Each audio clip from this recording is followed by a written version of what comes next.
Even in the bleakest recesses of From Software's warped masterpiece, Bloodborne, there is a character so mysterious, so breathtakingly lovely in her tragedy, that she has enthralled lore seekers for almost 10 years. She is one of the most mystifying figures in a game already redolent with cosmic horror and eldritch secrets. She is simply referred to as Mergo's wet nurse, and her tale is one of wordless dedication, cosmic tragedy, and the awful cost of love that defies the distinction between dreams and nightmares. Imagine, if you can, climbing through the nightmare-shrouded spires of Menses, beyond the grotesque geometries that confound earthly understanding, out of the world where sanity itself is a luxury few can afford. At its very apex of this realm of madness stands a round chamber lit by ethereal moonlight, a space the game refers to as the Wet Nurse's Lunarium. It is here, in this mystic zone between the worlds, that you find one of Bloodborne's greatest enigmas. The Wet Nurse is a hulking figure of impossible elegance and terror. Her body reaches up like a memorial to sorrow itself, wrapped in worn and frayed black robes that appear to suck the very light out of the air. It's not her size that hits you at first, though she is several times larger than the hunter, nor is it her 6 skeletal limbs that each hold curved blades glinting with unearthly malevolence. No, what grabs you at first is the void where her head should be. Under her long hood, which is like a serpent's, there is only shadow and mystery, as if the idea of a face has been too commonplace for such a creature. From her shoulders spread 2 stunning black wings, not the fine things of birds or angels, but worn membranes that witness eons serving forces beyond mortal minds. These wings are able to wrap around the little cradle at the center of the chamber, protecting its precious burden from all danger. And it is this burden, this unseen child whose wails ring through the horror of Menses, that is the Wet Nurse's mission and appellation. The words wet nurse themselves have with them the associations of care, nurturing and protective maternalism. In the world of men, a wet nurse is a woman who nurses and tenders another's child, generally when the natural mother is unable to perform this service through death, sickness or circumstance. But here, in this world where the laws of nature warp and shatter, the term assumes forms that distort the very definition of care and safeguard into cosmic and horrific proportions. According to her demeanor and stance, Mergo's wet nurse seems to be in a state of constant watchfulness, a warder whose devotion goes beyond the usual understanding. Her conduct implies she is something greater than a caretaker in any ordinary sense. She seems to act as a flesh and blood partition between her ward and the outside world. All movements she makes, all blades she holds, all shadows that fall under her glance appear to have but a single unyielding purpose: to guard infant Mergo from all who would seek to come near. But this defense has a cost that resonates through the very bones of Bloodborne's story. The wet nurse's piety seems to have changed her into something out of recognition, something that seems to inhabit the space between great one and servant, between protector and prisoner. Her own being poses questions which cut to the core of what it is to love, to serve and to give up in a universe ruled by beings whose motivations are forever beyond human comprehension. The aesthetic of the wet nurse is an evocation of a tragedy that transcends looks. Her Themerian characteristics, reflected in her elaborate attire and ornaments, are an indication of a link with the ancient civilization that once reigned over Yharnam's maze-like lower depths. The Themerians were a race of men who better comprehended the cosmic order than any surface dweller, but even they in the end fell victim to the very powers they were trying to understand. In the wet nurse we encounter possibly the quintessence of this sad fate, an entity who gave all to the service of the cosmic order and found herself sucked into an endless loop of defense and solitude. The room in which she keeps watch speaks volumes. The wet nurse's lunarium is a room that seems to be set aside from the regular passage of time and space, implying an ovoid pocket reality engineered by will and need rather than by any terrestrial construction. Its rounded shape reminds one of the cyclical nature of the cosmic forces at work, while the otherworldly light that envelopes all reminds one of the pale moon that forever looms over the realm of nightmares. As you come to this hallowed place for the first time, you hear it first of all. The crying of an infant. Not the lusty scream of a robust child, but more of a plaintive, desperate sound. It is a voice that holds within it the depth of cosmic solitude, of an entity suspended between states of life, neither alive nor dead. This is Mergo's call, sounding out across the multitudes for solace that never arrives. The wet nurse's reaction to your existence is instantaneous and absolute. She falls from the darkness above like a dark angel, her wings unfolding to protect the cradle as her blades come out with lethal beauty. At this point, you realize that you are not battling a monster or even a boss in the classical sense. You are dealing with a mother figure whose love was perverted into something ugly and horrific. a guardian whose existence has itself become identified with the defense of her ward. The conflict that ensues is not mere fighting. It is a heartbreaking communion between the predator and a creature whose motives are both totally foreign and completely relatable. Each blow she strikes is weighted with eons of lonely guard. Each defensive move attests to a commitment that has endured long past the time any rational mind would have left its station. Her skills in this fight also shed more light on her character. Her nightmare shroud ability that she brings upon the arena casts the area in darkness, duplicating herself and beating at the opponent with the same crazed zeal as the initial form. This ability attests to greater than simple arcane prowess. It implies a creature whose essence has become so bound up with her role of protection that she can physically create multiple copies of herself in order to more adequately carry out her responsibility. Her curved blades look like nothing so much as burial blades, the instruments of the hunter's art which evoke the knife's edge of mercy and murder in Bloodborne's grotesque cosmology. But in her hands, these weapons function not to bring peaceful death, but to maintain a type of existence that is perhaps more agonizing than any traditional death could possibly be. She is a paradox brought to life, a creature who dispenses death in order to maintain a type of existence that contradicts all that conventional wisdom holds to be true. As you fight the wet nurse, you start to appreciate that her tale is inextricable from the greater narrative strands that weave Bloodborne's cosmic horror. She is the epitome of the game's core theme, that horrific cost of knowledge and that cosmic isolation that besets all creatures that have the audacity to look behind the veil of normal reality. Her link to the Great Ones, those cosmic beings whose existence compels mortals towards madness, implies that her metamorphosis was not accidental but intentional. She is a liaison between the mortal concept of care and defense, and the extraterrestrial reasoning of beings whose ideas work on time and space scales that overwhelm human intellect. The tragedy of the wet nurse is not in her isolation or her transformation, but in the nature of her own success. She has guarded Mergo so well that the child lies between life and death, neither fully born nor fully lost. Her passion is a prison, her shield a kind of stasis that keeps the moment of birth frozen and unchanging, not permitting the growth and transformation that mark real life. This introduction has only begun to scratch the surface of the secrets that encircle Mergo's wet nurse. To really know her tale, we have to dig deep into the underpinnings of Bloodborne's cosmology, learning about the ancient civilizations that initially came into contact with the Great Ones, the horrific rituals that created openings between dimensions, and the cosmic forces that still influence reality in subtle and profound ways. The wet nurse is perhaps the saddest figure in Bloodborne's bestiary of cosmic horror, not because she is the most potent or the most other, but because her ends are so remain recognizably human even as her shape and purpose have been altered beyond all recognition. She is the epitome of the game's inquiry into what occurs when human feelings and needs intersect with cosmic energies that follow laws no human mind can ever possibly comprehend. Her tale is one which speaks on a universal level across the lines of species and plane, addressing themes of love, loss, guarding, and the cost of devotion. As we travel further into her story, we will find that the wet nurse's watch is not only a private tragedy, but a cosmic imperative, a vital component in a game whose reach extends to the destiny of reality itself. The wan moon that glows over her permanent vigil is both witness and arbiter to her sacrifice, and in its light, we will see the entire extent of what it is to be Mergo's wet nurse, the mute protector whose love has passed beyond the boundaries of death itself to become at once beautiful and horrific in its unrelenting devotion. The ancient foundations, Themerian origins, and Queen Yarnum. To grasp the cosmic tragedy of Mergo's wet nurse, we must first plunge into the labyrinthine extents of history itself, down to the hidden foundations on which all of Bloodborne's horror rests. The tale starts not in the dream world where we meet the wet nurse, but in ancient underground Thumaru, where the initial tentative contact between man and the Great Ones was made eons prior to the city of Yarnum ever being founded. The Themerians were not just an ancient civilization, they were a people who did something most civilizations can hardly dream of. They opened to the understanding of the eldritch truth, and they directly received communion with cosmic powers which operated on planes of thought and reality beyond human understanding, as per the chalice descriptions. These pale, tall beings with their telltale black eyes and eternally opening mouths seem to have progressed beyond the need for normal communication, perhaps achieving a level of consciousness that might directly interface with the foreign intelligence of the Great Ones. Theirs was a civilization that thrived in huge underground labyrinths cut from living rock, chambers that seemed to violate normal geometry and architecture.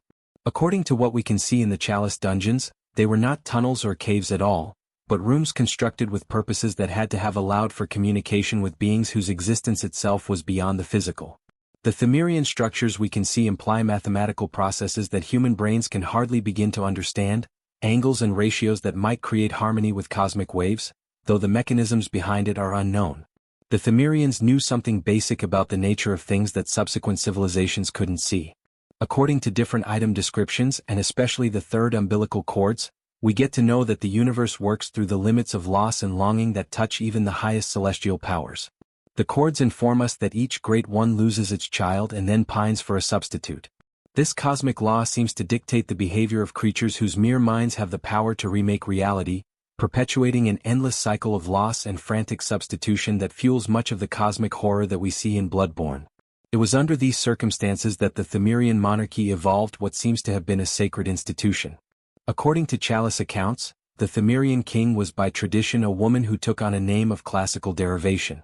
The queen appears not only to have been a political ruler, but a spiritual intercessor between her people and the cosmic powers they worshipped.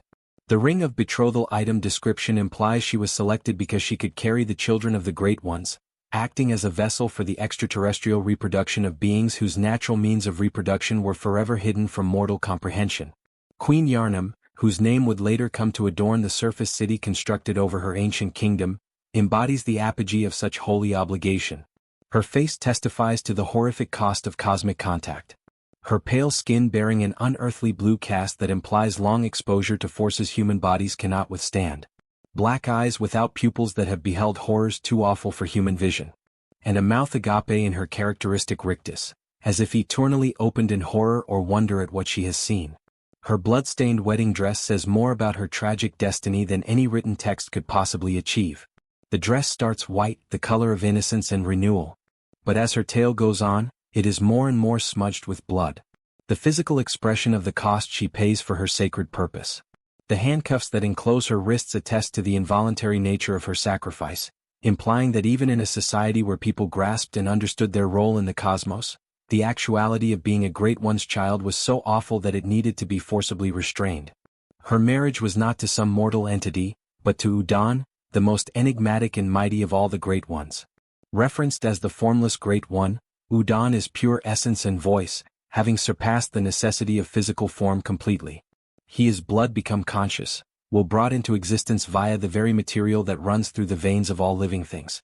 His selection of Queen Yarnam as a surrogate mother is something greater than mere reproduction. It is a cosmic phenomenon that connects the world of material and spiritual reality. The betrothal ring Queen Yarnam wears represents greater than marriage in any general sense. Wedlock, during the Great One's era, was a blood bond granted only to those who were to give birth to a singular child. This ring, sanctified with meaning by the Great Ones themselves, identifies its wearer as elected to a destiny beyond personal will or choice. It is a symbol of a cosmic duty that transcends all egotistical concerns. The formation of Mergo in Queen Yarnam's womb was not an earthly process by any means. It was the product of Udon's shapeless essence, some way acquiring physical form in the queen's body to bring forth a child that would be gifted with traits from both parents. It was Udon that brought the shapeless quality that would render Mergo invisible to normal eyesight, and it was Queen Yarnam that provided the Thamirian heritage that would later require the help of a guardian beast soaked in the ancient ways of her kin. The pregnancy itself was a celestial agony that pushed the very boundaries of what a bodily creature could withstand in bearing the offspring of an amorphous force. Queen Yarnam's experience throughout this ordeal is chronicled in the gradual staining of her gown and the mounting restrictions imposed upon her. The blood that stains her clothes is not just the product of hard labor, it symbolizes the essential incompatibility between bodily life and cosmic reproduction. The climactic tragedy of Queen Yarnam occurs in the birth of Mergo, a birth which was both a commencement and an end. The child was born but also forever unborn, living in a condition between death and life that transcended all ordinary comprehension. This conflicting existence needed the nightmarish realm of Menses created, a dimension so pocketed that the usual rules of reality could be set aside in order to provide a place for a creature whose existence defied the underpinnings of what birth and life truly are. Mergo's extraction from Queen Yarnam was not a natural occurrence, but a cosmic surgery by forces that worked on principles no mortal mind could ever grasp. The school of Menses, in their futile efforts to share communion with the Great Ones, found the pregnant queen deep within the Thamirian labyrinth. Their intervention in this celestial process caused ripples that would ultimately give rise to the nightmare realm where Mergo would be kept and sheltered.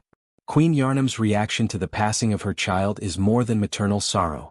When we see her across Bloodborne, standing under the blood moon or lurking outside Mergo's wet nurse's chamber, we witness a creature whose life has been narrowed to a single suffocating goal /U 2013 to be reunited with her child. Her thanks to the hunter following the wet nurse's defeat constitute not only appreciation, but the deep relief of a mother whose cosmic struggle has at last found some manner of conclusion. Queen Yarnam's dropped Yarnam's stone upon defeat in the Chalice dungeons adds further evidence to the tragic nature of Mergo's conception.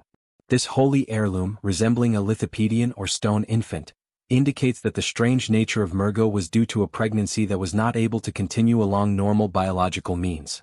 The queen is dead, the stone informs us, but her ghastly consciousness lies not dead, but asleep, stirring in disturbing movements that imply the trauma of her experience has left indelible marks on reality itself. The christening of the surface city Yarnam after her is not just an act of tribute. It is the recognition of the ground on which all that came after would be laid. The Healing Church's choice to build their seat of power directly above the labyrinth of the ancient Themerians was no accident, but a deliberate one, in recognition that the sacrifice of Queen Yarnam had given a nexus point where the borders between dimensions were permanently blunted.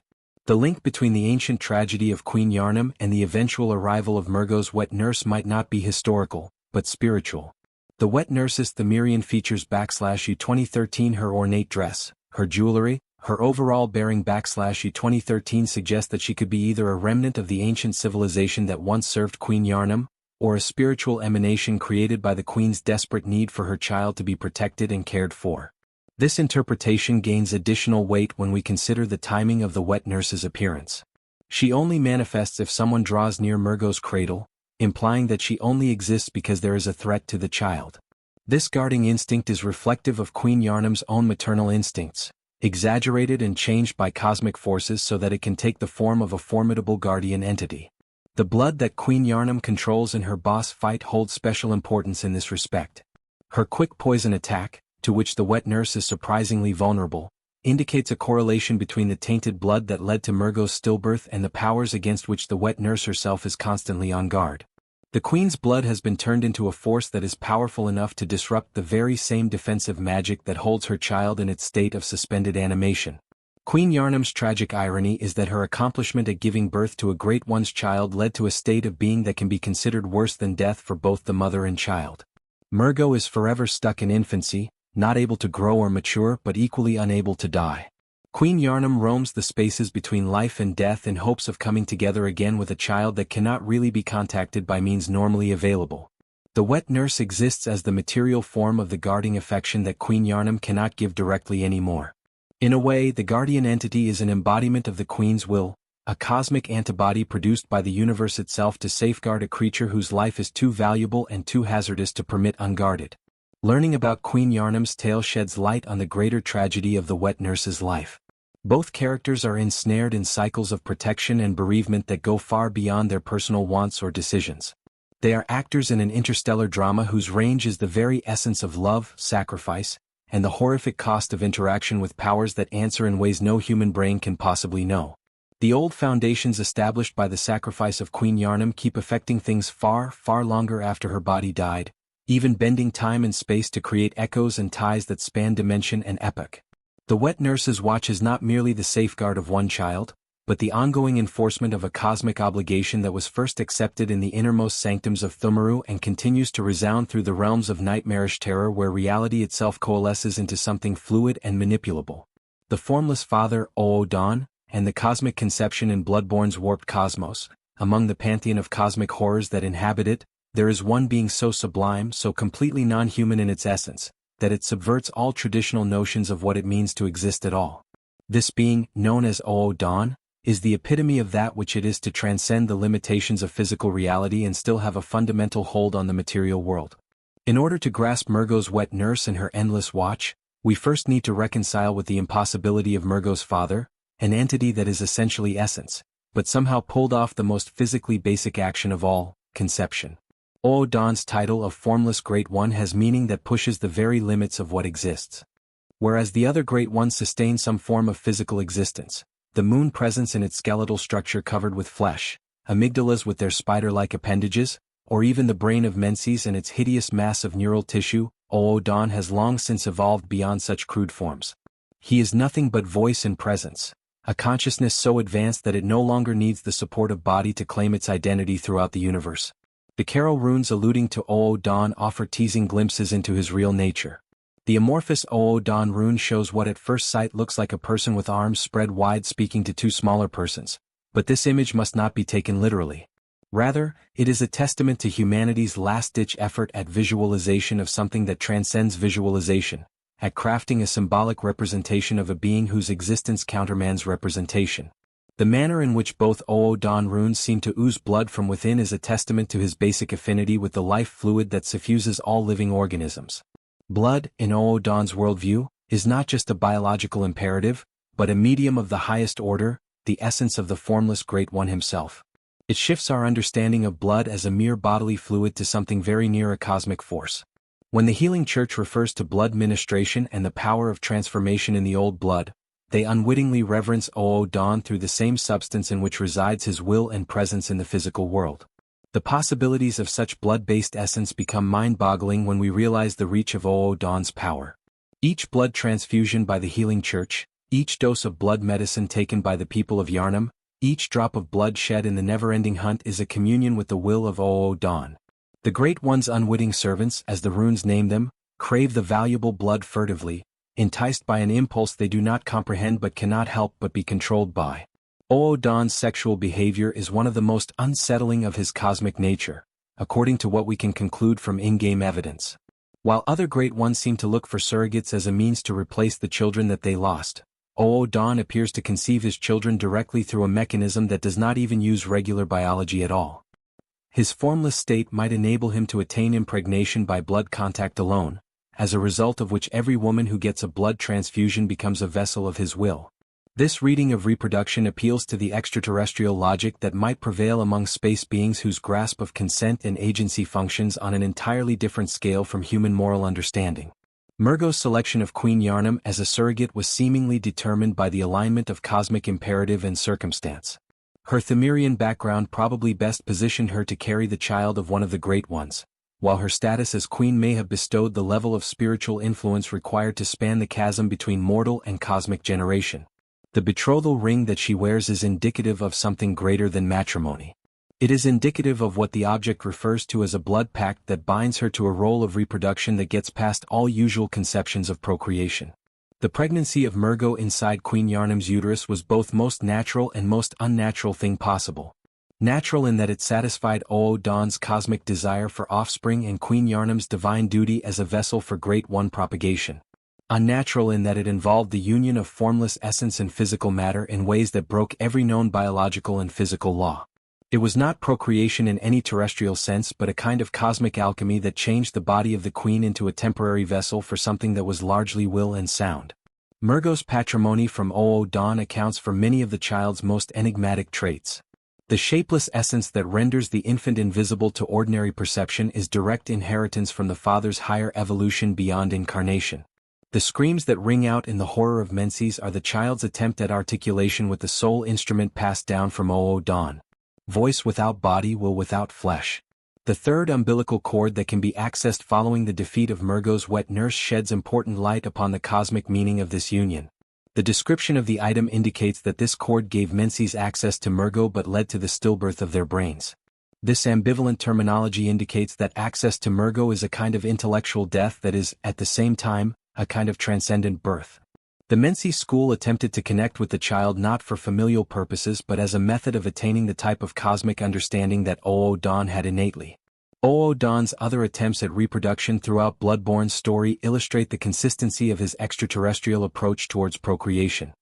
His impregnation of Ariana, the courtesan whose Cainhurst blood qualifies her for such celestial notice, proceeds similarly through blood-facilitated conception minus normal carnal contact. The offspring that results from their union shares the same unearthly traits as Mergo, although perhaps not so intensely as a result of Ariana's more diluted, aristocratic lineage.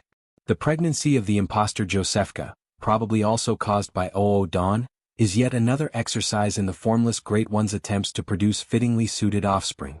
The cosmic horror of these various pregnancies is not only their otherworldly nature but also their involuntary nature. Dawn's reproductive actions work on a cosmic need basis and not a mortal approval basis, with human women being treated as receptacles for his will instead of as independent entities deserving of respect. The corruption that Dawn's presence seems to introduce to Yharnam's blood supply goes much further than a series of pregnancies. His essence, spread through the Healing Church's blood ministration, can cause a web of unwitting worshippers whose own life force becomes a vehicle for his cosmic will. The beast plague that afflicts the city might itself be a byproduct of such blood-based communion, as human forms struggle to contain essence intended for entities that have gone beyond physical existence altogether. Dawn's connection to the moon presence, another formless creature that has considerable control over the hunter's dream, is one of the game's biggest questions. Some believe that the two are different sides of the same cosmic force, while others believe that they are enemies vying for control of the mortal world. The nature of both powers as being exercised primarily through intermediaries, Dawn through blood and the moon presence through the dream, indicates a cosmic ecology where intervention directly by the most powerful of the Great Ones would be too destructive for reality to endure.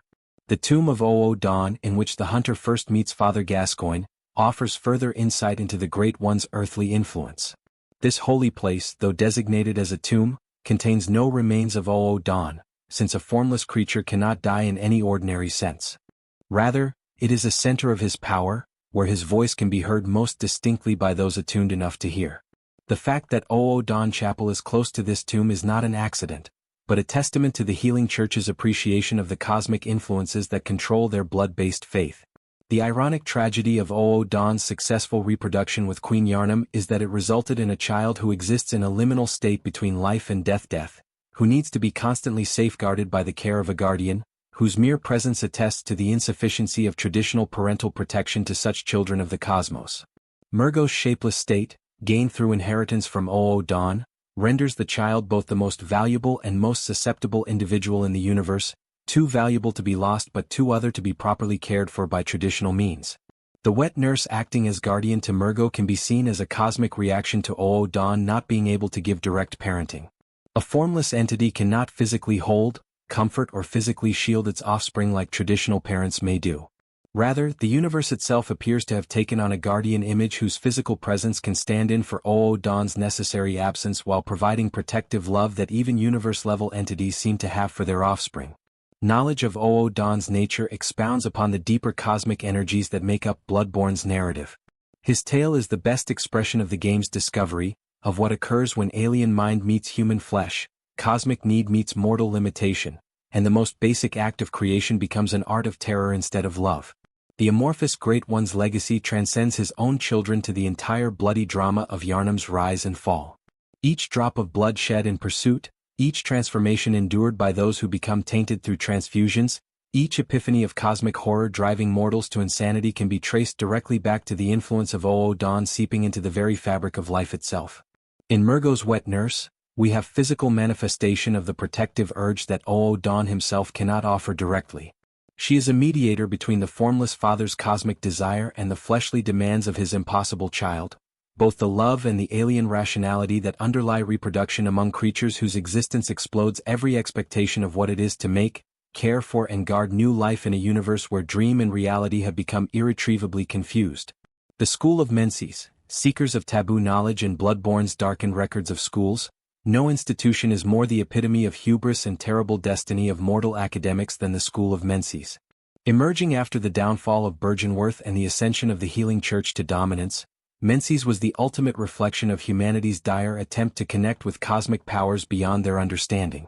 Their tale is irretrievably bound up with that of Mergo's wet nurse, since it was their profane ceremony which brought into being the hell of the nightmare world in which the silent guardian stands watch forever.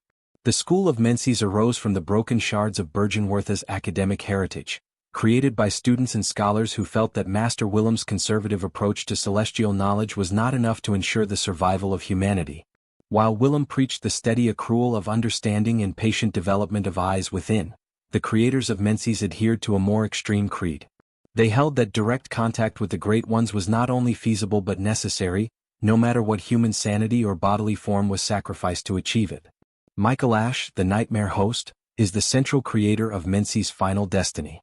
His name says more than simple authority. The term host in this instance implies a parasitic bond where he is the vessel for forces outside himself, rather than their controller. Formerly a Bergenworth student, attested to by his graduation cape and academic uniform, Michael Ash stands for the tragic path of academic interest translated into cosmic fixation. His physical presence reflects the cost of his academic ambition.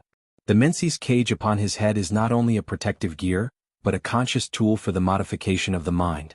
Based on the school's creed, this hexagonal iron device performs two fundamental functions. It constrains the will of self, enabling the wearer to see the profane world for what it really is, and functions as an antenna to enable contact with the great ones of the dream. The cage is the ultimate academic sacrifice, the willing abdication of personal identity for the sake of cosmic knowledge. The school of Menzies's philosophical bases were founded upon a profound misapprehension of the dynamics between knowledge and power. Although the great ones did hold knowledge that could raise human awareness to previously unprecedented levels, they were bound by reasoning so foreign that human brains could not securely hold their ideas. The Menzies students thought that such preparation and mental conditioning would be enough to overcome these restrictions, yet their method was inherently flawed from the start. The school's linkage to the amygdala betrays the real nature of their cosmic benefactors. These arachnid figures, existing in planes neighboring human existence, were the most available of the great ones to communicate with directly. The many amygdala statues scattered all over Yahargul, the unseen village, reflect how much Menzies scholars revered these creatures. The amygdala, however, were not the supreme cosmic powers that the scholars wanted to communicate with. Finding Queen Yarnum in the far reaches of the Thoamirian labyrinth seems to have been the turning point in the school's studies. Here was an entity that had borne the offspring of a great one successfully, having produced offspring that lived in the realm between life and death. Menzies' scholars must have identified that Mergo was the means to achieve the level of cosmic understanding they so wished for. The crying of the child ringing across dimensions might have acted as a beacon, urging them into increasingly perilous study. The ceremony that would eventually turn the school of Menzies into the nightmare world seems to have been in excess of academic study. From what we can tell in Yahargul, it necessitated a surrender of their bodily existence in favor of an extrapolated mental existence that could attain direct communion with Mergo. The ritual probably entailed the synchronized wearing of Menzies cages by several scholars, potentially generating a resonance effect that would concentrate their combined mental projection outside the limits of regular reality. The third umbilical cord taken from Queen Yarnum constituted the last item required for their blasphemous ritual. This magnificent relic, the forebear of the umbilical cord that all infant great ones bear, provided Menzies with the meeting with Mergo they so badly needed. The encounter, though, cost them what the description of the cord terms as the stillbirth of their brains, a term that implies a kind of intellectual death that was also a kind of cosmic rebirth. The physical consequence of Menzies is evident across Yahargul, where scholars' and inhabitants' bodies became grotesquely merged with the fabric of architecture itself. The one reborn, a mass of corpses writhing as they are held together by cosmic power, is the physical reminder of their collective offering. These academics did not merely die, they were broken down into something that existed mainly in the domain of nightmare and left behind husks that did not fit with normal categorization as living or dead. Michael Ash's survival of the process, as his fellow academics died or were drawn into the group nightmare consciousness via some unknown means, is a testament to his singular status as the target of the ritual. His awareness was the groundwork on which the nightmare of Menzies was built, creating a pocket universe that would be able to hold both Mergo and the protective energies needed to sustain the child's impossible life. The design of the nightmare world mirrors the academic preoccupations that compelled the Menzies ritual. The great libraries stacked with innumerable tomes are the sum of knowledge that the scholars thought would equip them for cosmic communion. The lecture rooms and classrooms reflect the earthly institution left behind, meaning that their altered life still had its focus on seeking forbidden knowledge. Menzies' brain, that giant brain mass floating in the realm of nightmares, is the combined consciousness of the scholars of the school coalesced into one. That monstrous organ, lined on the inside with eyes, signifies their final objective of transcendent awareness and at the same time signifies the ghastly cost of their achievement. This frenzy within the minds of those who look upon it speaks to the toxic nature of the knowledge that the brain holds. The nightmare of Menzies, however, was not an intended goal of the school's ritual to go around and create a protective environment for Mergo. Rather, it was a side effect of their communion with the infant Great One. Mergo's presence needed a realm in which the regular laws of the world could be bent, a place where a creature that was both born and not born could persist. The minds of the scholars, turned into a shared dreaming mind, became the psychic basis for such a place. The role of the wet nurse within this nightmare world indicates the shortness of the Menzies scholars' grasp of cosmic power. They came to Mergo for communion in their own desire for enlightenment, seeking the type of insight that would raise them above mortal bounds. They did not understand that Mergo, being the offspring of a great one, needed shelter and guidance and not manipulation for scholarly ends. The arrival of the wet nurse when coming near Mergo's bed indicates that the nightmare world itself knew the dangerous intent of the scholars. The guardian is a cosmic immune system, shielding the child from those who would seek to exploit its existence for their own ends, instead of offering the restorative care that even cosmic children need. Michaelash's actions in his boss fight show how far the Menzies ritual has changed his mind. His dashing through the corridors of nightmares, his calling of ghostly puppets, and his application of cosmic magic all show a creature who has gained the communion with Great One power he desired but is still stuck in a never-ending cycle of scholarly endeavor. He continues to look for contact with Kos, seeking to be awarded eyes on his brain, implying that even in his metamorphosed state, he remains unsatiated with regard to his cosmic appetites. The timing of Ariana's labor after Michaelash is defeated suggests the interconnectedness of the cosmic forces involved in the Menzies case. Her pregnancy with Yuden's offspring is another strand in the web of reproductive cycles that control Great One behavior, and her tie to the nightmare world through her Cainhurst lineage provides resonances beyond the immediate context of Michaelash's life. The final tragedy of the school of Menzies is not that they are unable to attain cosmic communion, but that they succeed. They did contact Mergo and gain access to the kind of cosmic insight they sought. This came at the price of their humanity, their individual identity, and their ability to use their newfound wisdom for any purpose constructive. They were prisoners of their own achievement, trapped in a nightmare realm of their own creation. The nightmare of Menzies persists, even after Michaelash's defeat, serving as testament to the irrevocable nature of their transformation. The realm endures because it serves a vital purpose in maintaining Mergo's impossible existence. The wet nurse maintains her vigil because the infant needs protection from forces that have only become more menacing through the scholar's interference. Knowledge of the school of Menzies shines light on the cosmic ecology that regulates Great One breeding and on the forces of protection that envelop their children. The scholar's intervention in the natural process sent ripples far beyond their individual destiny, making necessary the invention of guardian agents such as the wet nurse and cosmic realms such as the nightmare dimension, where impossibles are allowed to persist under perpetual protection. The school of Menzies is a warning of the danger of pushing intellectual inquiry beyond the point where mortal intellect can guarantee the knowledge of logic. Their tale illustrates that not all knowledge is intended for man's consumption and that pursuit of cosmic understanding in the absence of a comprehensible grasp of its implications can have repercussions that reverberate well beyond the scientists themselves into areas where nightmare and reality blend into unrecognizability. The Nightmare of Menzies, a world created out of madness. The Nightmare of Menzies is one of the strangest and most disturbing locations in Bloodborne's already mutated geography. This kind of pocket dimension given birth to by the collective unconscious of scholarly minds brought to cosmic madness serves as both prison and sanctuary for forces too terrible to live in conventional reality. To grasp the function of Mergo's wet nurse, we must begin by delving into the impossible structure and nightmarish denizens of the realm she protects. A realm where the essence of space and time warps to suit creatures whose presence defies every notion of what is possible for reality to encompass. The nightmare's physical form resists customary architectural conventions, serving rather as the congealed thoughts of minds subjected to cosmic truths too immense for human understanding. The domain exists as an immense castle-like structure floating in some kind of celestial vacuum, its spires and bridges extending infinitely in all directions while its shadows appear to shift independently of their causes. The architecture itself comes across as vibrant, reacting to the requirements and horrors of its occupants while having a general coherence that reflects the strong will that constructed it. The entrance to the Nightmare of Menzies via the lecture building gives one valuable insight into the nature of the realm. This learning space, ripped away from terrestrial roots and lost in the universe's emptiness, is a nexus that connects material existence with the abode of abstract thought. The fact that it shows up in many different guises based on the intelligence of the hunter indicates that the nightmare is a fluid environment that changes form to match the view and perception of whoever enters it. The large bridges that provide routes between the various sections of the nightmare are more than just roadways.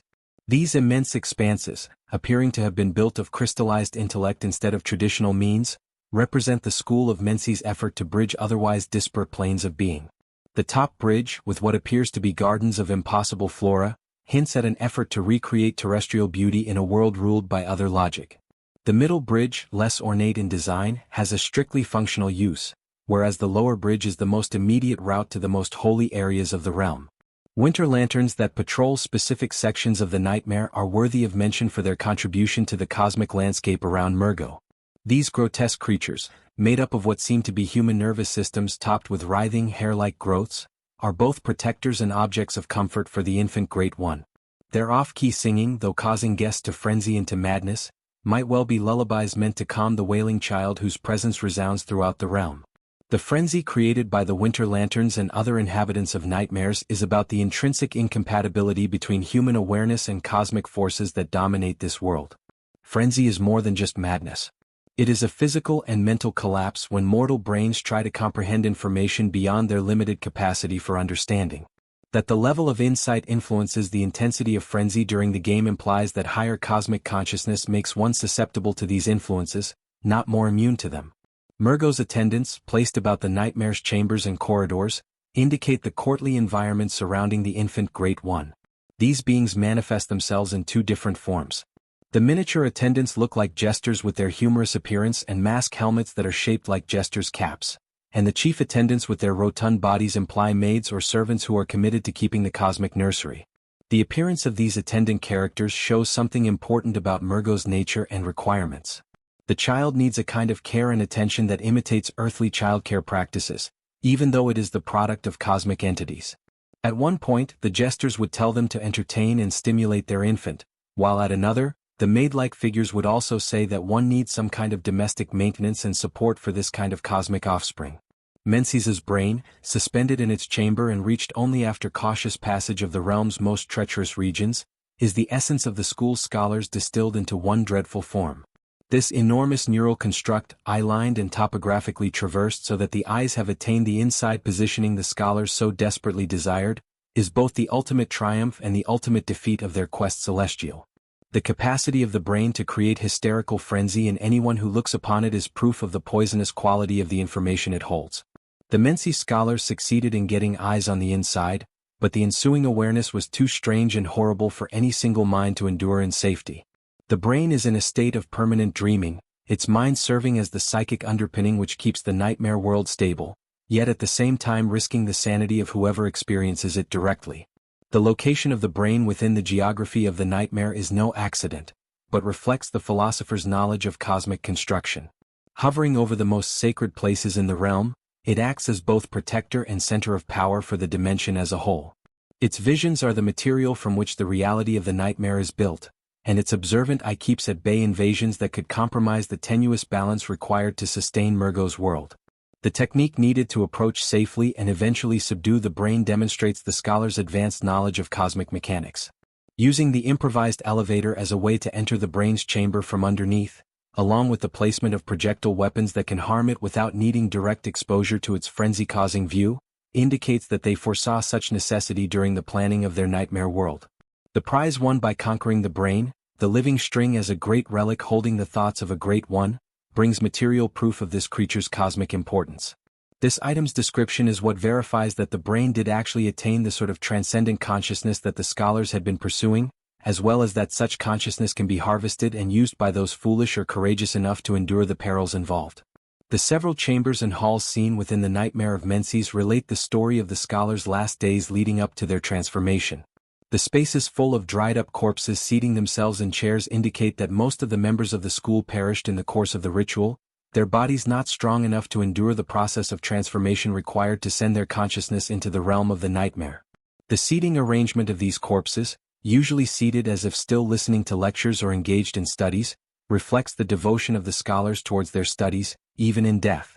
The libraries and reading spaces in the nightmare have infinite books and scrolls symbolizing the sum total of knowledge that the scholars thought would equip them for cosmic communion.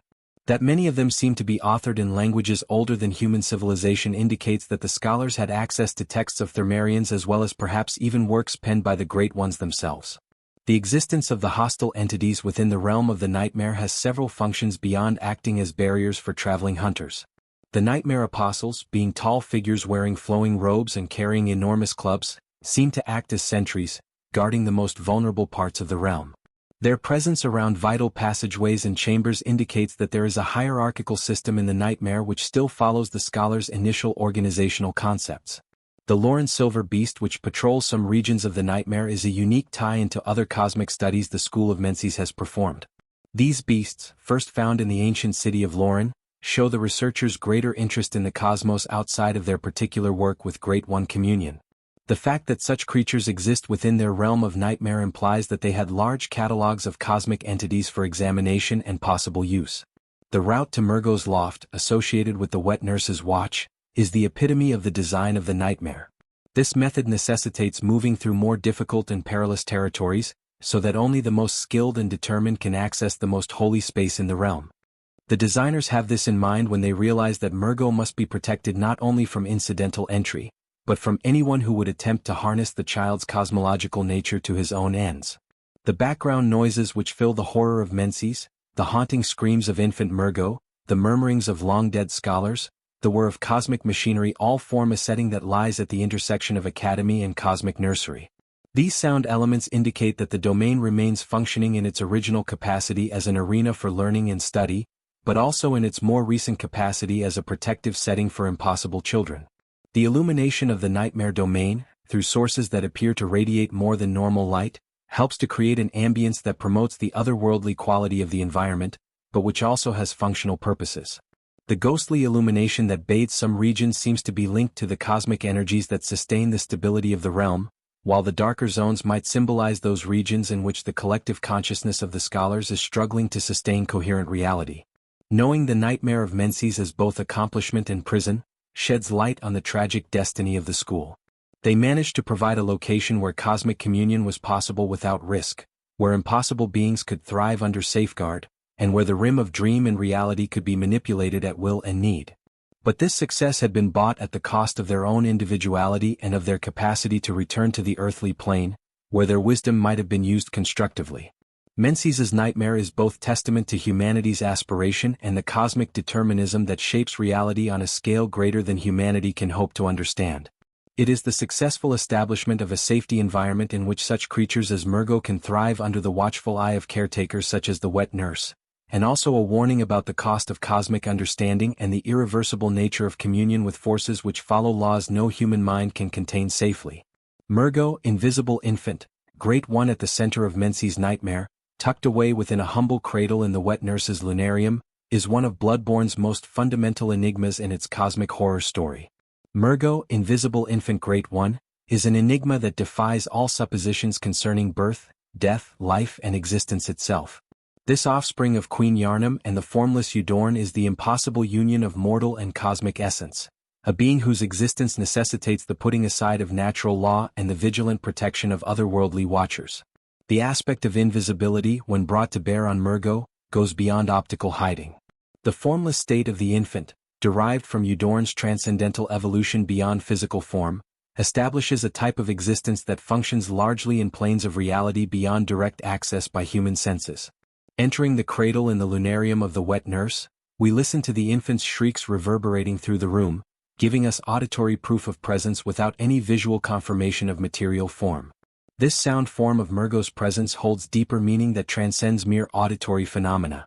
The baby's wails function on multiple levels within the cosmic environment of the nightmare world. They also serve as a signal that attracts guardian forces such as the wet nurse into active guarding mode. They offer the infant a vehicle of communication for an entity whose inherited state of formlessness renders her inability to interact physically in the conventional sense, and they generate frequencies that aid in keeping pocket dimension stable for the child's prolonged existence. The tone of Mergo's wails conveys important information regarding the status of the infant.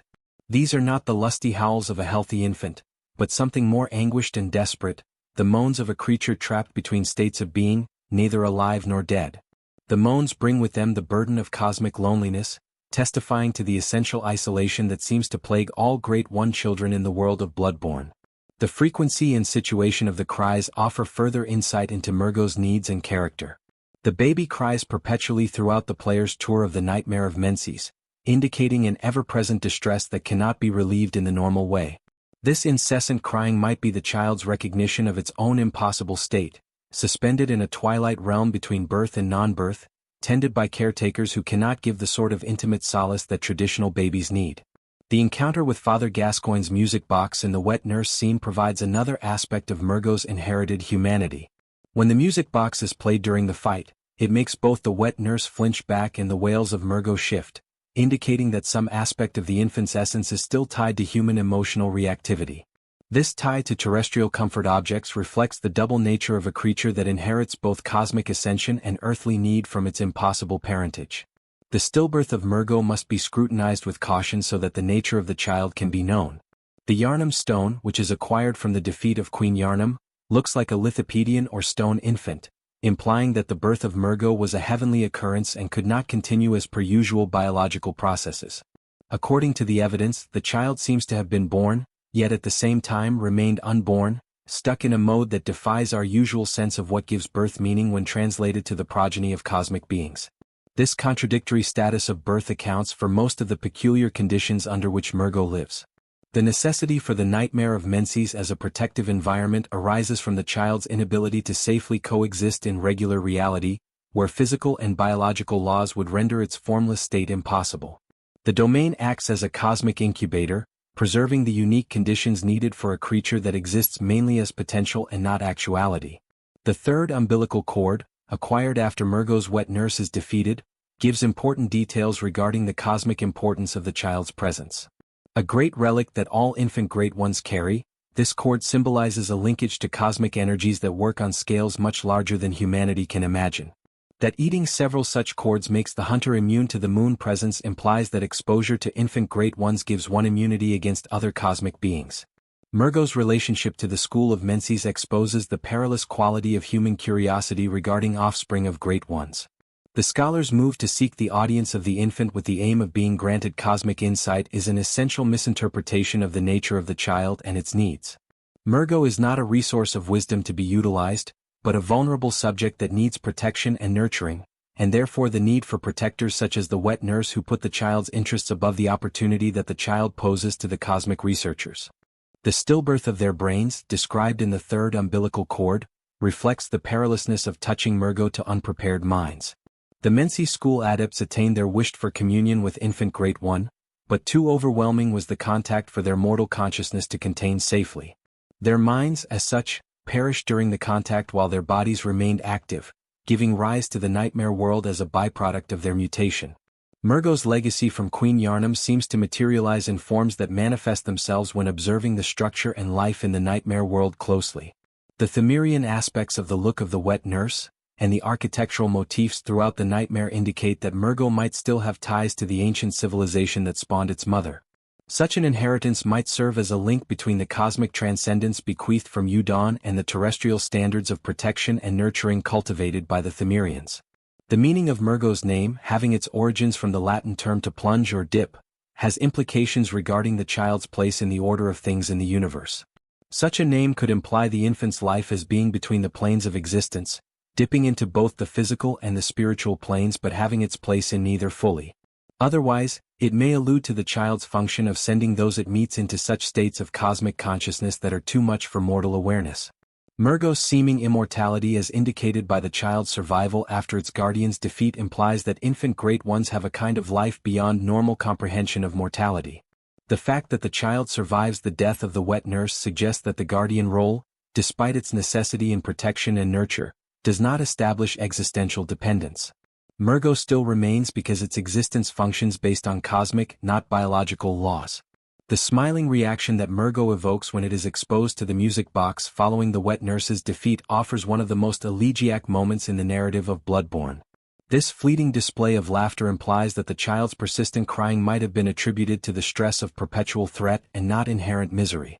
The laugh shows that Mergo has the ability for delight and that the removal of the perceived threat permits more positive emotional display. The reality-altering effects of Mergo being present throughout the nightmare world show the child's unconscious impact on reality. The warps in space and time, the appearance of guardian beings and the development of pocket universes all seem to be unintended consequences of Mergo's presence and not specific acts. This indicates that baby great ones have reality-warping abilities that work independently of aware choice, so they are both fantastically powerful and potentially harmful to the stability of normal existence. The correlation between Mergo's wailing and the blood moon seen across Yharnam discloses the cosmic relevance of the child's mood. The baby's anguish seems to cause resonances that reach far into the nightmare realm, affecting occurrences in the physical realm and attracting the interest of other entities in the cosmos. This implies that Great One children are focal points for cosmic energies, whose emotional states have an impact upon reality on scales so large as to dwarf the individual. The function of the attendant figures throughout the nightmare of Menses, the jesters, the maids, the several protective beings, suggests that even cosmic children need forms of care and attention echoing earthly childcare regimes.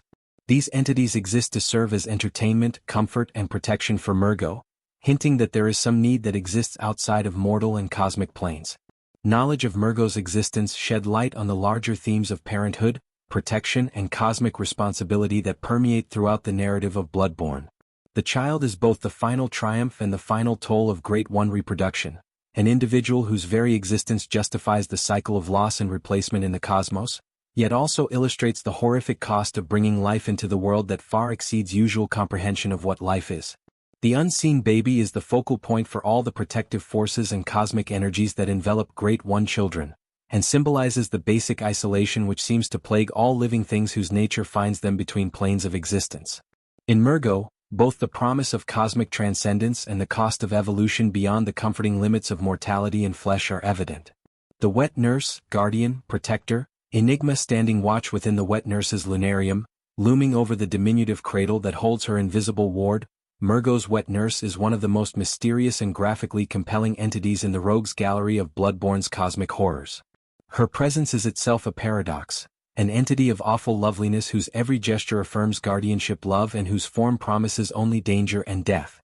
If we want to really know what she is and what she means, we have to look not only at what she is, but what she is in the cosmic ecology of Great One reproduction and the alien thinking of protection and care in a universe where love is a thing that can grow monstrous. The wet nurse's physical appearance resists easy categorization, partway between the bony and the gossamer, the motherly and the frightening. Her imposing stature, something at least 3 times the size of a human hunter, evokes a presence that is beyond mortal measurement but still retains sufficient recognizable humanoid features to imply purpose and intellect instead of crude alien terror. The sinuous elongated neck that protrudes from her robes terminates not in an observable head but in an empty cowl, an unnerving suggestion that consciousness may exist without the focal point of a body. This lack of a visible head has deep symbolic meaning in Bloodborne's deconstruction of perception and reality. Like her imbued Mergo, the wet nurse seems to be located only partially in planes of being accessible only to human vision indirectly. Her awareness is perhaps too alien or too extensive for normal perception to interpret, so that observers can have only the sense of presence without the reassurance of recognizable facial features that could render her motives intelligible. Her 6 bony arms protruding from her flowing robes are both functional and symbolic in her protective role. The arms of the wet nurse each hold a curved blade with a resemblance to burial weapons, those instruments of the hunter's art. However, in the wet nurse's possession, these weapons seem not to be used to provide peaceful death but to sustain a kind of existence that escapes the ordinary interpretation of life and death. The shape of these blades speaks much about the wet nurse's being and origin.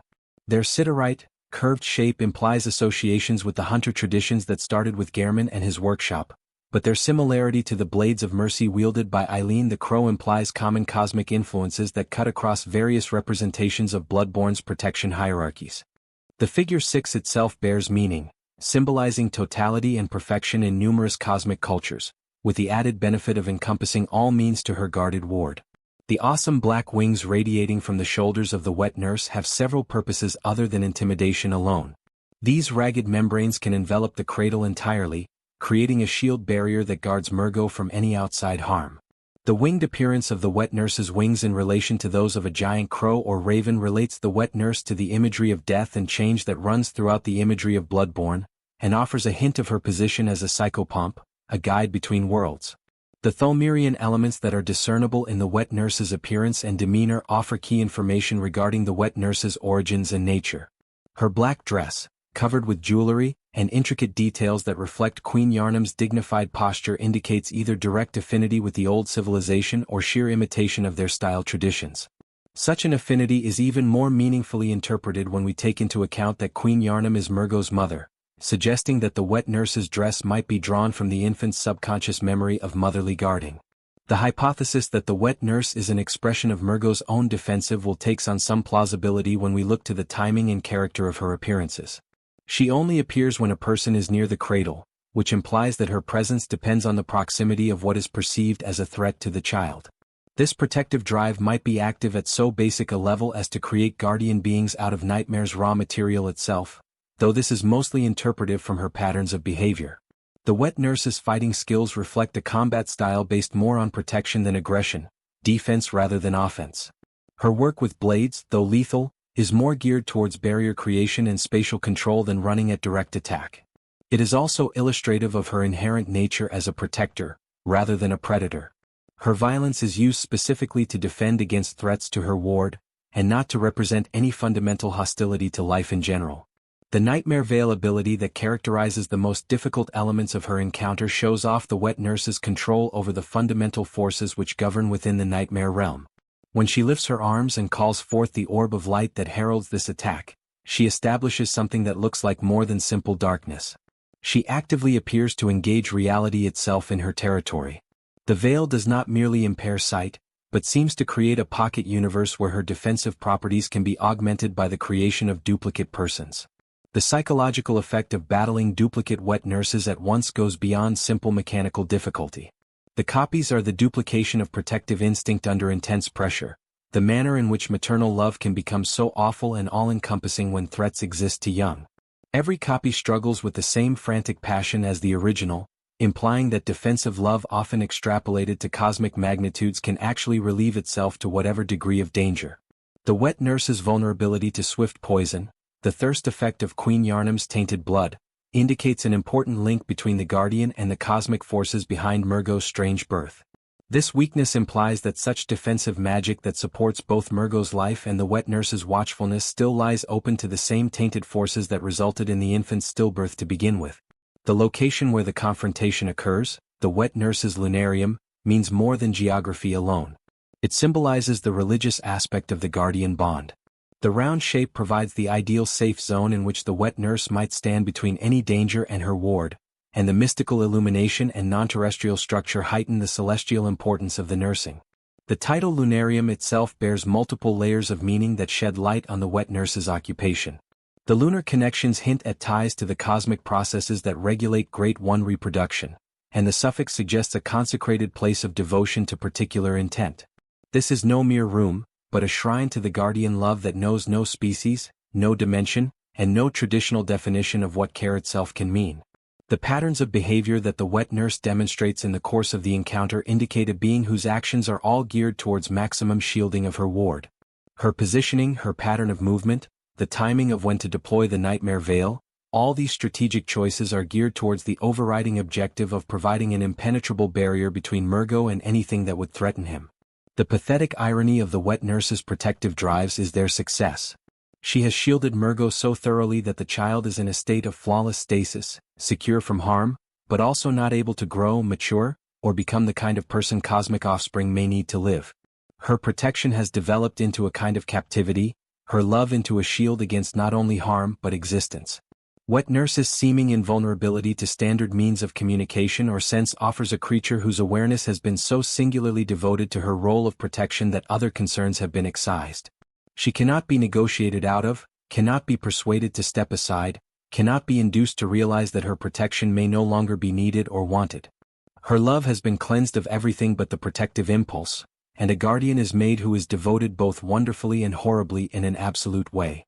The visual design that ties the wet nurse to other characters throughout Bloodborne's narrative, her similarity to Eileen's crow feather attire, burial blade-style weaponry that she uses, Themerian aesthetic inspirations, all of these suggest that she is an intersection of varied protective traditions within the cosmology of the game. She is the hunter's mercy, the Themerian nobleman's obligation, and the cosmic being's extraterrestrial love, all converged into one implacable guardian force. The instant of the wet nurse's defeat is perhaps the most touching moment in revealing her nature. As she dies, there is no triumph over evil vanquished, no sense of relief at the removal of danger. There is only the deep sadness of watching the culmination of a watch that has lasted much longer than any rational obligation would necessitate. Her death is not the killing of a monster, but the ending of a love affair whose commitment defied all reasonable limits. The fact that Mergo's wails turned to laughter following the wet nurse's defeat indicates that the guardian's protection, though kindly meant, was perhaps aggravating the child's suffering rather than curing it. The infant's joy at freedom from constant protection implies that even cosmic offspring require some degree of autonomy and independence to achieve emotional well-being. Understanding the wet nurse requires recognizing her as the ultimate expression of protective love, elevated to cosmic proportions. She represents what happens when the instinct to guard and preserve becomes so overwhelming that it transforms the protector into something that exists solely for the purpose of protection. Her tragedy lies not in her monstrousness, but in her absolute devotion to a duty that may have outlived its usefulness while remaining impossible to abandon. The wet nurse represents the game's exploration of the idea of loving something so much that that love becomes a kind of cage, of guarding something so completely that protection and imprisonment become one and the same. Her tale refers to the timeless experience of love beyond reason, obligation that continues once it's no longer needed, and love that becomes so selfless that it's no longer about the desires of those it aims to protect. The lunarium, hallowed place of wordless gazing. The wet nurse's lunarium is one of Bloodborne's most architecturally and symbolically meaningful sites within its grotesque landscape. This whirling room, mounted high atop the nightmare of Menses, is much more than just a boss fight arena. It is the embodiment of the holy mathematics of defense, the celestial geometry of concern, and the deep loneliness that envelopes the most precious and most vulnerable creatures in the universe. Each aspect of its design addresses purposes that move beyond ordinary architecture to bring into being a space in which the impossible is not only possible but necessary. The circular shape of the lunarium's design is imbued with deep symbolic significance that goes beyond mere design choice. The circle signifies perfection, wholeness, and eternal return in a myriad of cosmic traditions and also gives the maximum defensive configuration. From the center of this area, a guardian can keep visual contact with every potential approach, while making sure that no danger can seek shelter in angles or corners that could offer cover. The placement of Mergo's cradle at the central point of this circular area provides a central focus that attracts all observation and energy to the central element of the room. This central location guarantees that all lines of sight, all angles of approach, all defensive positions are worked out in relation to the protection of the infant. The cradle becomes more than furniture, the organizing principle upon which the entire room is arranged. The impossibly pale lighting that fills the lunarium creates an atmosphere that hovers somewhere between the holy and the paranormal. The pale light appears to be coming from sources outside normal comprehension, indicating attempts to connect with cosmic energies beyond terrestrial physics. This lighting is practical in that it enables visibility during the encounter with the guardians, as well as imbuing the otherworldly atmosphere suitable for a location where cosmic beings keep their most reverent vigils.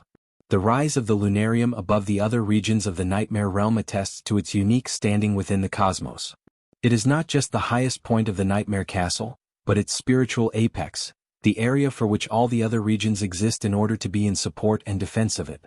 The ascent to access this chamber involves venturing into progressively treacherous and foreign worlds, making sure only those who are strong enough and capable enough gain access to the most valuable member of this realm.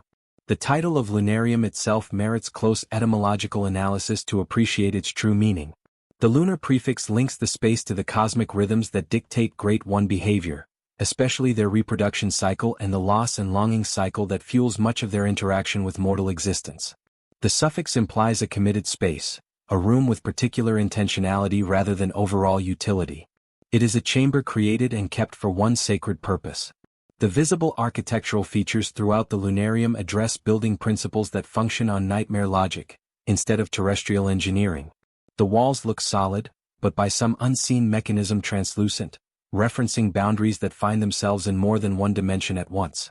The floor offers firm footing while appearing to hover over an endless void, presenting the sense of a space that is outside regular spatial relationships. The acoustic characteristics of the lunarium are particularly noteworthy in respect to how they serve to magnify and hold Mergo's wails. The ring shape forms natural resonance patterns that guarantee the child's voice will travel into every recess of the chamber without the sound being able to escape into the surrounding emptiness. This acoustic design is both functional and symbolic, making it possible for the guardian to be able to hear at all times any shift in the mood of the child, while also producing the echo chambers that lend Mergo's wails their earworm-like, ubiquitous timbre. The fact that there are no ordinary furnishings or ornamentation inside the lunarium underscores its specialized function. It is not a dwelling in the sense of earth, but an operational setting specifically tailored to the particular requirements of cosmic childcare. The absence of extraneous features removes any possibility of distraction from the main function of protection, and eliminates possible hideaways where danger could lurk and hide. The atmospheric quality in the lunarium implies heightened environmental control, implemented to preserve the finest conditions for the infant and its caregiver. The very air appears heavy with cosmic weight, bearing the burden of epochs and the essence of forces that transcend everyday senses. This environment has practical purposes, giving the medium by which the wet nurse's nightmare veil can function, as well as the creation of the sense of holy space that is fitting to such consequential meetings. The connection between the lunarium and the remainder of the nightmare of Menses demonstrates meticulous planning in the overall design of the realm. The chamber is both destination and sanctuary, ultimate endpoint of all travels through the nightmare, and the only location that can never be compromised, no matter what destruction may rage in the supporting buildings beneath. The view from the lunarium also gives a glimpse into the cosmic nature of the forces operating within this pocket reality. The vista includes the entire nightmare world, but also implies immense expanses beyond the reach of human imagination.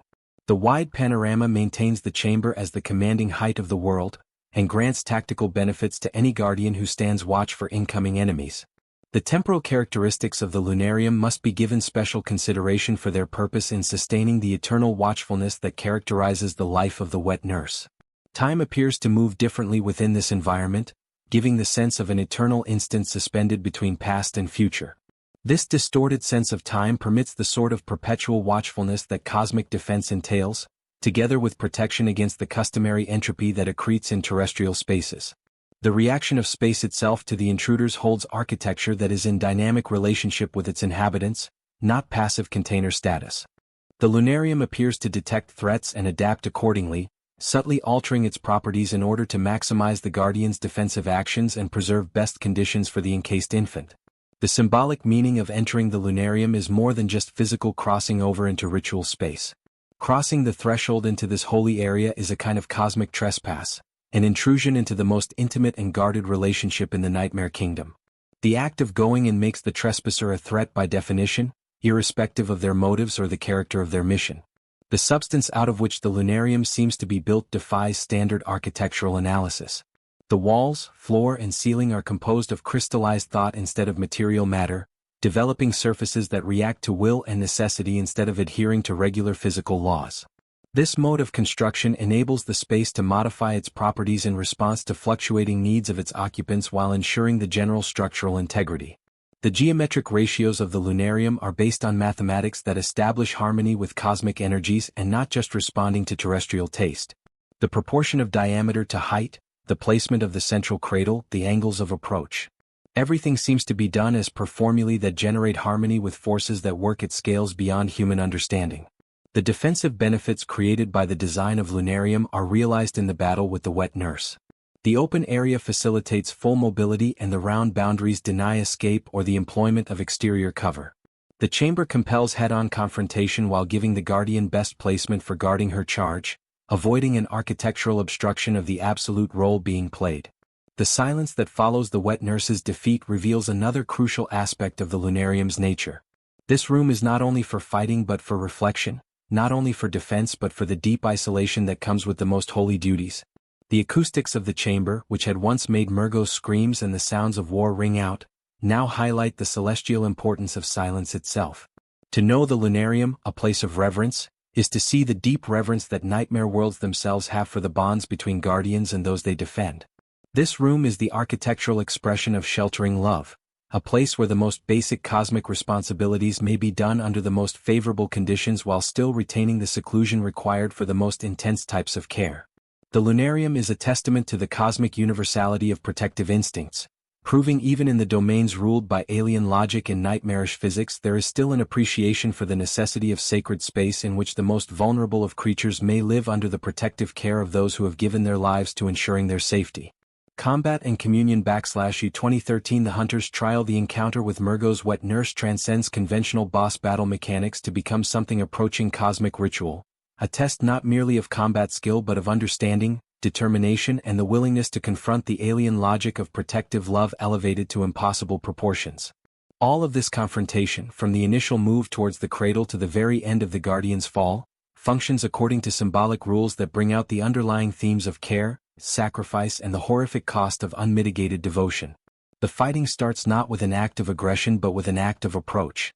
The mere approach towards Mergo's cradle activates the wet nurse's appearance, indicating that her existence is dependent on the presence of observed danger. This contingent materialization announces significant facts regarding her nature. She is not just a territorial monster, but a defensive reaction come to life, a guardian whose sole purpose is to stand as an unbreakable shield between her ward and harm. The wet nurse's emergence from darkness above is of deep ceremonial significance. She does not come out of concealments or advance out of defensive guard. She appears instead out of the otherworldly darkness that envelopes the heights of the lunarium, implying one who is predominantly a creature of realms beyond common sense, until the instant in which defense is required.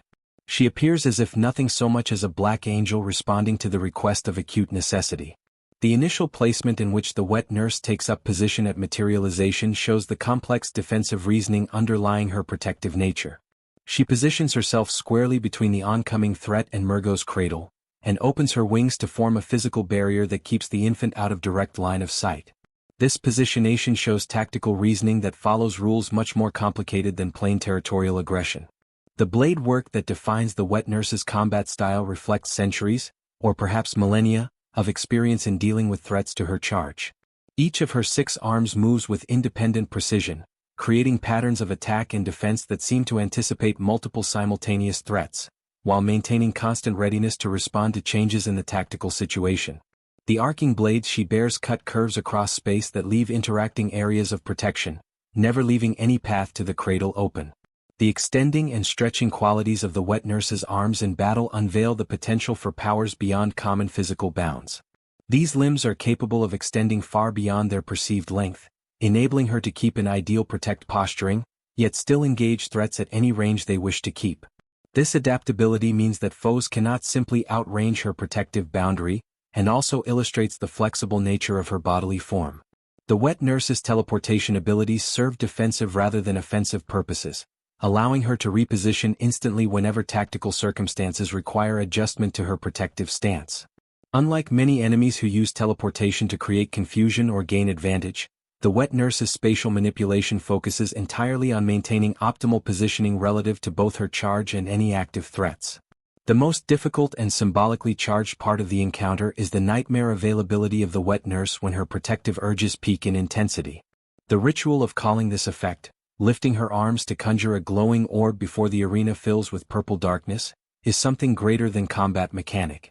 It captures the manner in which defensive love, under intense pressure, may construct substitute realities, where the will of the protector becomes the determinant of reality itself. The shadows caused by the nightmare veil follow rules that go beyond mere optical obstruction. This is not simple lack of light, but intentional control of the spacetime continuum within the lunarium, producing a pocket realm where the typical laws of fight and mobility are secondary to the Guardian's frantic desire to destroy all danger to her ward. The appearance of duplicate wet nurses during Nightmare Vale is probably the most psychologically unsettling feature of the entire encounter. These replicas are not illusions or deceptions, but complete working embodiments of the Guardian's preservative will, each able to inflict the same ruinous harm as the original. The duplication of the Guardian figure points to the manner in which protective impulses, when raised to cosmic proportions, can literally reproduce themselves to handle any amount of threat. The strategic problem of confronting multiple wet nurses at once compels the hunter to face the very essence of the protective relationship under examination. The copies cannot be eradicated for good during Nightmare Vale. They are representations of the Guardian's nature that regrow as long as the protective need is alive. This mechanical aspect compels strategic reasoning that prefers survival over direct confrontation, evasion over assault. The pattern of counterclockwise movement that is most effective throughout the Nightmare Vale is symbolically more than just an optimum tactic. It is a direction of movement that goes against the natural motion of cosmic cycles, and also one of retreat, recognizing the greater strength of protective love when it is exerted at full force. The hunter must literally travel backward in cosmic time to endure the full extent of the Guardian's dedication. The tracking techniques available to the hunter during the Nightmare Vale, as the use of numbing mist to target the actual wet nurse among her copies, show the value of preparation and knowledge over basic combat reaction. These strategies demand that the hunter foresee the guardian's strongest defensive abilities and strategize countermeasures ahead of time before engaging in combat, implying that triumph is as much a matter of understanding as ability. The shocking impact that some attacks have on the wet nurse exposes weaknesses that appear to be geared towards rewarding forceful action at particular points rather than prolonged play on defense. These opportunity windows need to be accurately placed and timed to utilize properly, forming rhythmic patterns in the interaction that mirror cosmic rhythms of Great One behavior. The diminished effectiveness of the wet nurse when attacked from the rear is an expression of both tactical fact and symbolically true facts regarding the kind of protection relationships are. Guardians inevitably concentrate their attention on the possible strategies to their wards, generating blind spots which can be taken advantage of by those interested in taking the risk of close interaction. Yet, these tactical weaknesses persist only as long as the danger to the protected entity is present. The use of ranged combat methods in the meeting exposes different strategies that can minimize face-to-face confrontation without neglecting the required tactical objectives. The wet nurse's comparably low arcane defense exposes her to hunter tools such as the Black Sky Eye, implying cosmic beings are still subject to concerted efforts of well-understood cosmic forces. Damage scaling on the wet nurse uncovers underlying mechanical rules that control supernatural beings in the cosmology of Bloodborne.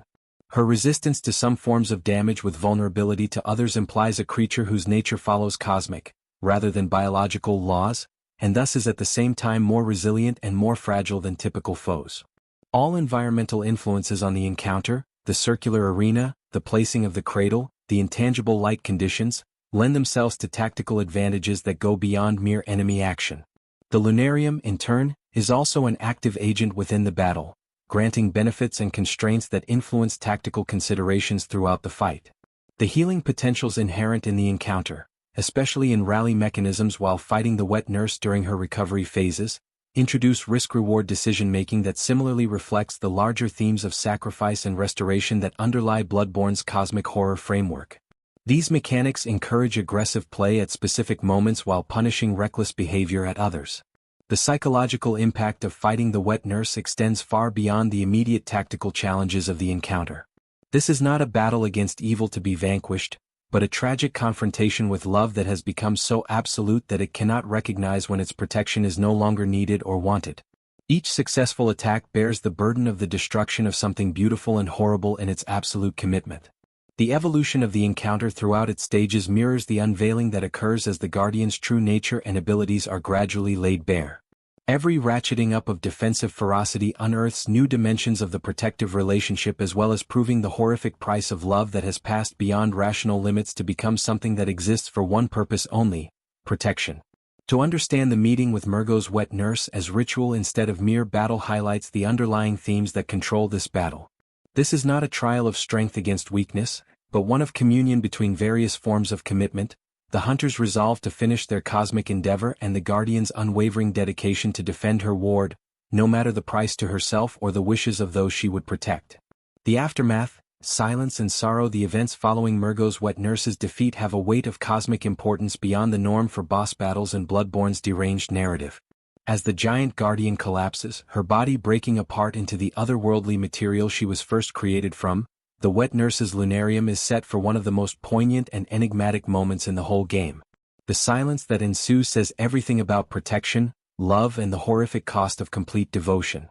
The very moment the wet nurse falls is not followed by the standard "pray-slaughtered" message that follows most enemy kills, but instead by a deep silence that crosses multiple seconds, long enough for players to question whether the fight has actually ended, or if some last-minute revelation is yet to come. This delay signifies more than mere dramatic flair.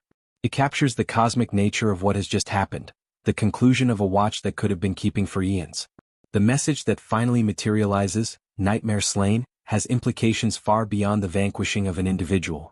This same message materializes only for those beings whose very presence is so deeply rooted in nightmare realms that their demise signifies the folding of whole dimensions of reality.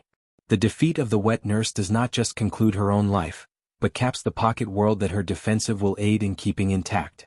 The change in Mergo's vocalizations after the wet nurse's defeat is one of the most emotionally charged pieces of the Bloodborne story. The baby's wails, heard throughout the Nightmare of Menses as an eternal reminder of cosmic isolation and suffering, turn at this moment to laughter, a noise so unfamiliar and poignant that it recontextualizes everything the player has realized about the protective bond they have just destroyed. This giggling indicates that Mergo's incessant crying was not due to abandonment or disregard but the result of excessive protection that had become a kind of captivity.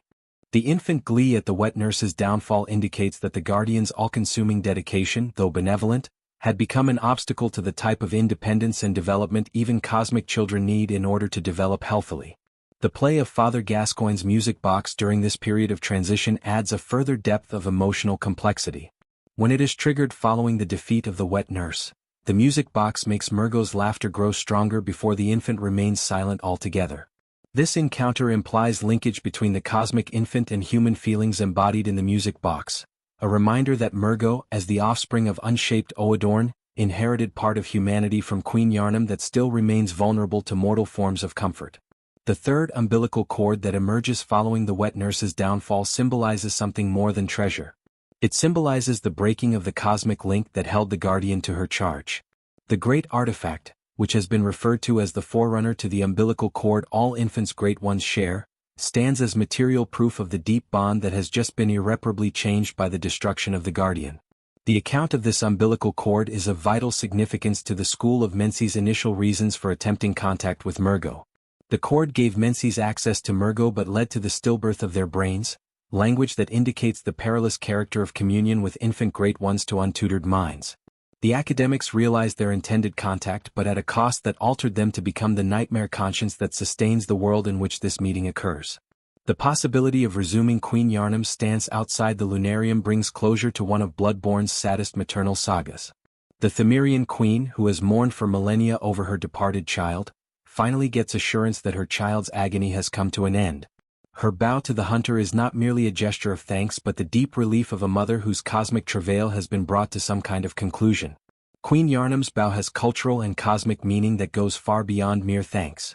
Bowing in most cultures signifies recognition of service done, respect for sacrifice made, and acceptance of duty fulfilled. The queen's bow attests to the hunter's hard decision as well as granting her motherly endorsement for an act which necessitated annihilating the very shelter she supposedly wanted for her child. The vanishing of Queen Yarnum after bending down indicates that her earthly form was being maintained mostly by her sorrow and anxiety over the well-being of Mergo. With the suffering of the child ended and the overprotective caretaker gone, the queen is able to at last find the peace that has evaded her ever since the cosmic birth of Mergo. Her disappearance is not death but passage into whatever world awaits mothers whose cosmic responsibilities have been fulfilled. The continued presence of the nightmare of Menzies, even after the destruction of its chief protector and the seeming liberation of its most valuable resident, evokes fundamental questions regarding the nature of nightmare domains and how they relate to the inhabitants within them. The persistence of the dimension is therefore indicative that its upkeep has broken free from the particular custodial relationships that necessitated its establishment. The presence of other nightmare residents, the attendants, the brain of Menzies, the scholarship remnants, is evidence that the realm serves more than just hosting Mergo and accommodating the wet nurse's watch. These bodies propose a whole cosmic ecosystem that has arisen about the original protective function, building a society of creatures whose survival hinges on the nightmare's stable ongoing existence. The lamp that spawns in the lunarium after the encounter is tangible access to this hallowed space and also has symbolic functions. Referred to as wet nurse's lunarium, this hunter's lamp establishes permanent remembrance of the guardian's watch, so that any subsequent visitors to this area will recall the deep dedication which previously stood watch over the cosmic child. The environmental shifts that emerge subsequent to the wet nurse's defeat demonstrate subtle changes in the nightmare world's character and atmosphere. The heavy feeling of vigilant watchfulness that filled the area when the guardian stood watch is replaced by a near silence of contemplative tranquility, indicating that the land itself has eased away from its perpetual state of alert defense. The availability of previously veiled or guarded territory within the nightmare of Menzies after the encounter indicates that the presence of the wet nurse imposed barriers that spread outside of her immediate physical presence. Her defeat dissolves limits that were upheld not with physical walls, but with the cosmic power of unadulterated defensive will. The 72,000 echoes of blood provided by the wet nurse's defeat, always precisely 72,000 regardless of new game plus level, imply a creature whose cosmic worth is fixed rather than rising with worldly power levels. This constant quantity means the guardian's value is determined by cosmic and not temporal terms, her defeat revealing something that is equally valuable regardless of the hunter's worldly experience. The value acquired in learning about and vanquishing the wet nurse, 3 points for each occurrence, makes her one of the most cosmically powerful beings in the world of Bloodborne. This large insight rewarding scene mirrors the depth of what the hunter has seen and been a part of, recognizing that the meeting is a cosmic education of sorts regarding the nature of protection, sacrifice, and love. The discovery that Mergo seems to live through the wet nurse's defeat defies traditional notions of protection and dependency. The fact that the infant survived further indicates that the Guardian's watch, though valuable for emotional and spiritual purposes, was not essential to his physical survival.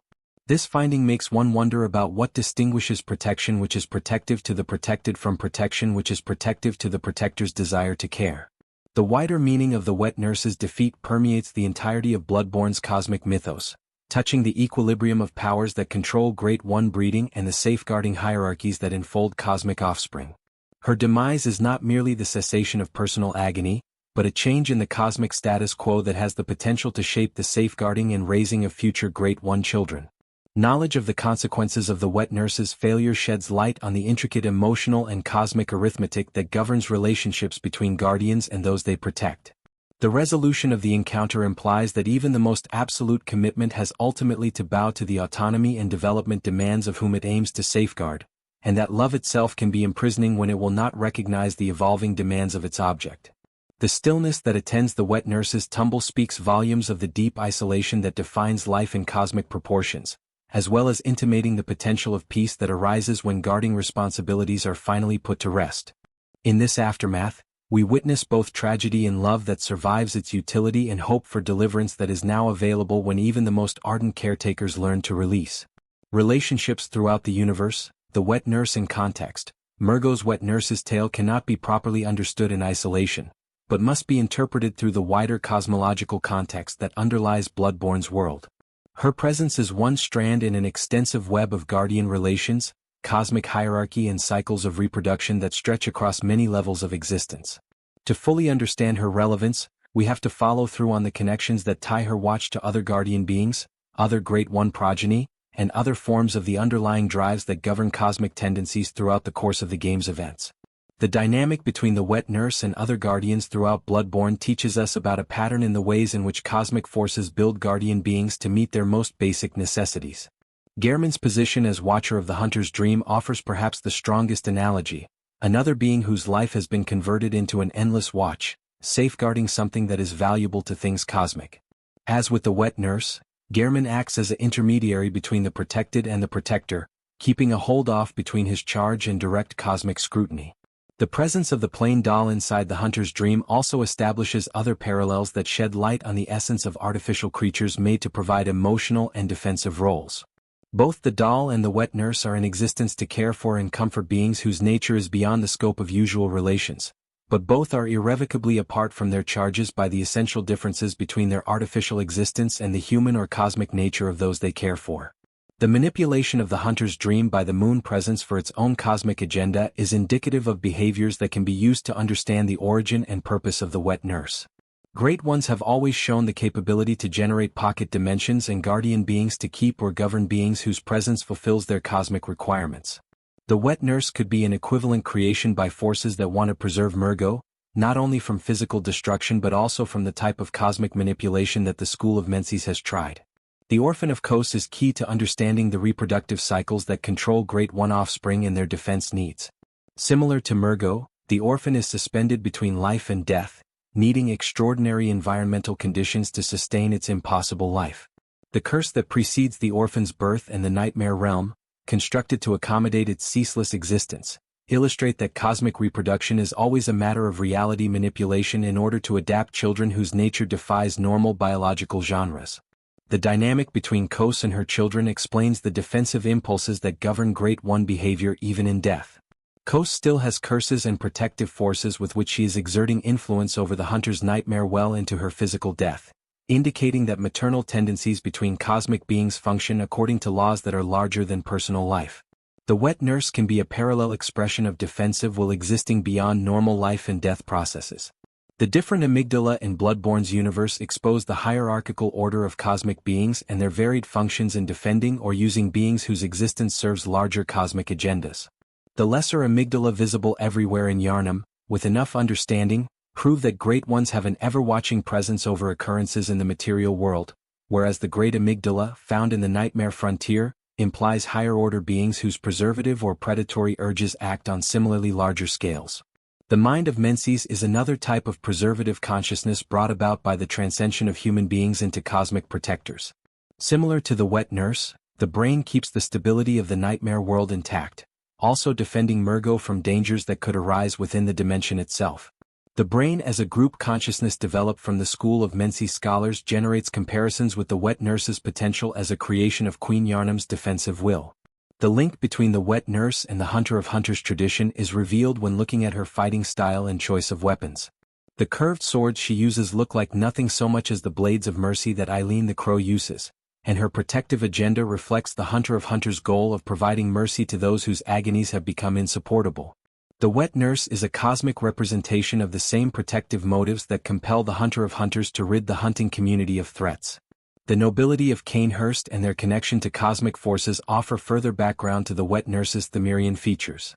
The fact that Cainhurst is associated with the ancient Thamirian civilization indicates that some bloodlines have an increased ability to act as cosmic go-betweens and the mundane world. The wet nurse's aristocratic demeanor and elaborate clothing could be influenced by this inherited link to cosmic service.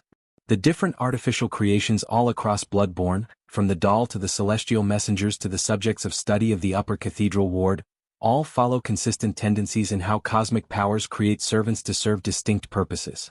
These creations all have traits of amplified capability coupled with inherent limitations which keep them from being able to attain genuine independence or autonomy. The wet nurse follows this model in portraying perhaps the most advanced instance of cosmic engineering used for protection. The investigations carried out by the Healing Church's different factions consist of diverse methods of grasping and controlling cosmic reproduction and protection. The choir's efforts at artificial great ones by way of loom and flower manipulation are opposed to the school of Menses' more overt method of cosmic communion, and blood ministration in the main church is a more covert mode of cosmic influence. The wet nurse's presence implies that cosmic agents themselves utilize similar diversity of methods to protection and domination. The time distortions seen across the nightmare worlds of Bloodborne establish further context for reading the wet nurse's infinite watch. In realms where cosmic forces directly impact time, it is possible to accommodate protection and nurturing that cannot happen under conventional temporal pressures. The wet nurse's capacity for perpetual watch might rely on being external to normal temporal currents, rather than an example of genuine infinite stamina. The function of blood as a vehicle for cosmic influence can shed light on wet nurse's susceptibility to Queen Yharnam's tainted blood assaults. Udin's identification of himself with blood as the very essence of his formless existence draws all living beings connected to his reproductive endeavors into relationships with him.